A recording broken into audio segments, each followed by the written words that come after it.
नमस्कार छात्रों एवं दोस्तों, मीना की हिंदी ग्रामर क्लासेस में आपका स्वागत है। आज मैं फिर आपके साथ फिर एक नए टॉपिक के साथ खड़ी हुई हूँ और ये हमारा टॉपिक है समास। समास, बहुत से लोगों को कंफ्यूजन होता है कि समास क्या है, समास को कैसे पढ़ा जाए, समास की परिभाषा कैसे याद की जाए, समास के कितने भेद होते हैं, समास के विभिन्न भेदों को हम कैसे ही अलग अलग वर्गीकृत कर सकते हैं, समास के भेदों को कैसे आसानी से पहचाने। तो बिल्कुल भी आप इस वीडियो में देखेंगे कि आपके सारे सवालों के जवाब आपको मिल जाएंगे, तो इसलिए वीडियो को अंत तक जरूर देखें। तो आइए हम शुरू करते हैं समास। समास का अर्थ, जैसे कि मैंने ना पहले भी बताया था कि किसी भी चीज का अर्थ जानने के लिए पहले उसका नाम, उसके नाम को हमें ध्यान से देखना पड़ता है। हर चीज का अर्थ उसके नाम में ही छुपा होता है। तो आइए देखते हैं समास। समास का अर्थ होता है संक्षेप, संक्षिप्तीकरण, किसी चीज का संक्षेप में विस्तार, किसी चीज को पूर्ण रूप में जिसका संक्षिप्तीकरण हो, वह समास कहलाता है। तो आइए हम देखते हैं समास की परिभाषा। तो परिभाषा में देखते हैं कि समास क्या है। तो समास जो है दो या दो से अधिक पदों शब्दों का संयोग है। दो या दो से अधिक पद या शब्द आपस में जब मिलते हैं तो उसके संयोग से एक नया ही शब्द बनता है और वह स्वतंत्र शब्द ही समास कहलाता है। तो दो या दो से अधिक पदों या शब्दों का संयोग स्वतंत्र शब्द जो है समास कहलाता है। अब हम देखते हैं कि दया सागर, दया सागर का समास, दया सागर का समासिक होगा दया का सागर, और इस दया का सागर का समासिक शब्द है दया सागर। तो अब हम थोड़ा सा आगे बढ़ते हैं कि समास क्या है। ये तो आप लोग अच्छे से समझ गए होंगे, और समास के भेदों को आसानी से अच्छे से समझने के लिए मेरी वीडियो पूरे अंत तक जरूर देखें। अगर आप बीच में छोड़ देंगे तो आपको कुछ भी समझ में नहीं आएगा, इसीलिए वीडियो में अंत तक बने रहें। तो सबसे पहले हम देखते हैं अवयवी भाव समास। अवयवी भाव समास, जैसे कि नाम से पता चल रहा है, जब भी हमारे दिमाग में अगर अवयव भाव समास का नाम है तो हमें तुरंत ही क्लिक हो जाना चाहिए कि इस समास का पहला पद जो है अवयव होता है और बाकी के समस्त पद जो है क्रिया विशेषण होते हैं। तो सबसे पहले हम देखते हैं यथास्थान। यथास्थान में देखेंगे हम, तो स्थान के अनुसार, स्थान के अनुसार यहाँ पर देखिए कि पहला पद अवयव है और बाकी का जो सेकंड पद है वो क्रिया विशेषण है। फिर है आजीवन। आजीवन में भी पहला पद अवयव है, बाकी का जो पद है वो क्रिया विशेषण है, तो वो है जीवन भर। फिर है प्रतिदिन, प्रत्येक दिन। यथा समय, समय के अनुसार। तो ये हमारा अवयवी भाव समास हुआ। अब हम थोड़ा सा आगे बढ़ते हैं। तत्पुरुष समास। तत्पुरुष समास में अंतिम पद प्रधान और पूर्व पद जो है गौण होता है। जैसे कि एग्जांपल के लिए हम देखते हैं जन्मजात। ऐसा समास जिसमें अंतिम पद प्रधान हो और पूर्व पद गौण हो वह तत्पुरुष समास कहलाता है। तो जन्मजात, जिसमें अंतिम पद देखिए आप प्रधान है और पूर्व पद जो है गौण है, जन्म से उत्पन्न। फिर है धनहीन। तो धन से हीन, यहाँ पर भी अंतिम पद प्रधान है और पूर्व पद गौण है। फिर गुणहीन। गुणहीन में भी देखिए अंतिम पद प्रधान है और पूर्व पद गौण है, गुणों से हीन। भयभीत, भय से भीत। तो इस प्रकार से यह समास जो है तत्पुरुष समास कहलाएगा, जिसमें अंतिम पद प्रधान हो और पूर्व पद गौण हो। आगे बढ़ते हैं कर्मधारय समास। तीसरा है कर्मधारय समास। कर्मधारय समास में विशेषण पूर्व पद होता है। इसमें विशेषण जो है पूर्व पद होता है और विशेष जो है उत्तर पद होता है। विशेषण और विशेष के संयोग से ही कर्मधारय समास बनता है। तो हमेशा याद रखना है, जहाँ विशेषण और विशेष का संयोग दिखे तो हमारे दिमाग में तुरंत ही क्लिक हो जाना चाहिए कि हाँ यह कर्मधारय समास है। उदाहरण के लिए एग्जांपल देखते हैं हम। महाकवि, महान है कवि। महाकवि, महान है कवि, यहाँ पे पूर्व पद विशेषण है और विशेष दोनों का संयोग हो रहा है।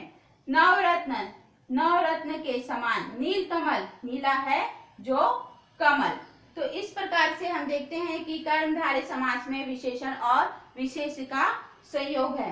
अब आगे बढ़ते हैं द्विगु समास। द्विगु समास में एक ही मुख्य चीज है जो अगर हम ध्यान में रख ले, जो हमारे दिमाग में एकदम रट जाए कि इसका द्विगु समास का जो पूर्व पद है वह संख्यावाचक होता है, तो हम आसानी से पहचान जाएंगे कि हाँ यह द्विगु समास है। इसमें हमेशा याद रखना है कि उसका जो पद है वह संख्या से ही शुरू हो जाएगा। 1 2 3 4 5 6 7 8 9 10 11 जिस भी प्रकार का अगर समास हो और वह इस प्रकार से संख्या से शुरू होता है तो वह समास जो है द्विगु समास होगा।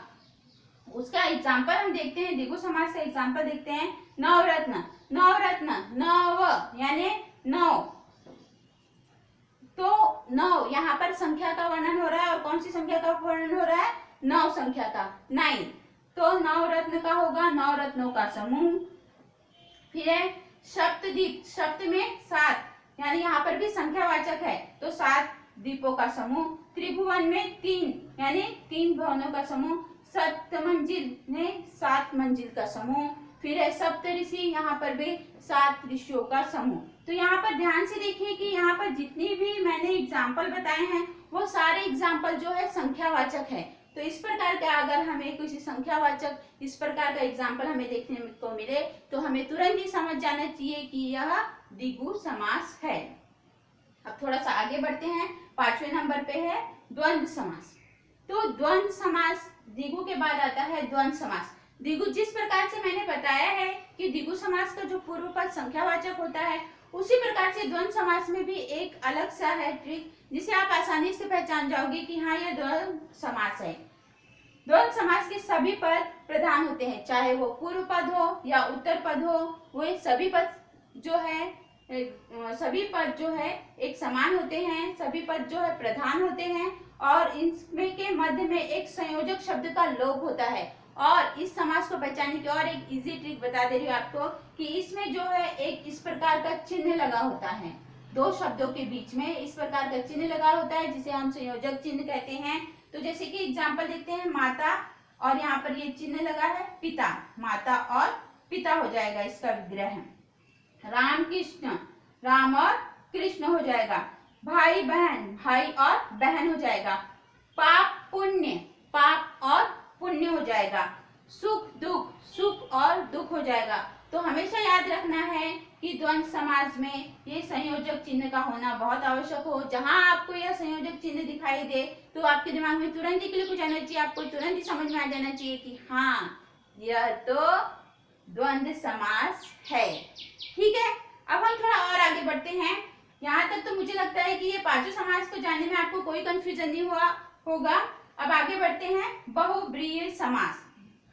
बहुब्रीहि समास में आपको जो आपका समासिक पद रहेगा उससे आप तुरंत ही समझ जाओगे कि हाँ यह बहुब्रीहि समास है। इसमें कोई भी पद प्रधान नहीं होता है क्योंकि और समस्त पद किसी अर्थ का बोधक होता है, उसमें एक अर्थ छिपा होता है। इसमें कोई भी पद ये नहीं है कि पूर्व पद प्रधान हो या उत्तर पद प्रधान हो या ये पद प्रधान हो, इसमें कोई भी पद प्रधान नहीं होता है। और इसका जो समस्त पद जो है एक किसी अर्थ को बताता है। तो जब इस प्रकार का अर्थ अगर हमारे सामने आए तो हमें तुरंत ही समझ जाना चाहिए कि हाँ यह जो है बहुब्रीहि समास है। आपको यहाँ पर कोई भी कंफ्यूजन नहीं होगा।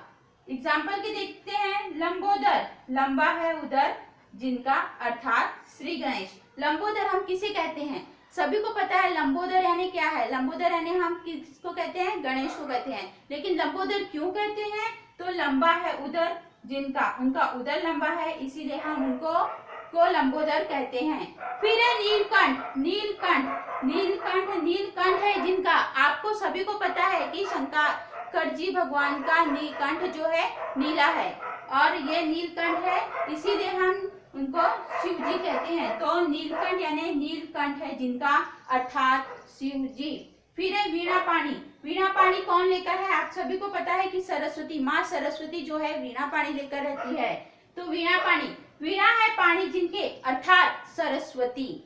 वीणा है पाणी जिनके, अर्थात सरस्वती। जिनके हाथ में वीणा है वह है सरस्वती। तो उसे एक यहाँ पर देख रहे हो कि आप जितने भी मैंने एग्जाम्पल बताया है वो समस्त पद किसी अर्थ को बोधक कर रहा है यानी एक अर्थ को बतला रहा है। फिर गिरिधर, गिरि को धारण करने वाला, अर्थात श्री कृष्ण। सभी को पता है कि गिरि को किसने धारण किया था, अर्थात पर्वत को किसने धारण किया था? तो श्री कृष्ण ने धारण किया था। तो ठीक उसी प्रकार से गिरिधर, गिरि को धारण करने वाला, अर्थात श्री कृष्ण। तो यहाँ पर आपको मैंने 6 भेद बताए, 6 भेदों की आसानी से ट्रिक बताई है कि किसे क्या कहते हैं, किससे कैसे आसानी से समझा जाए और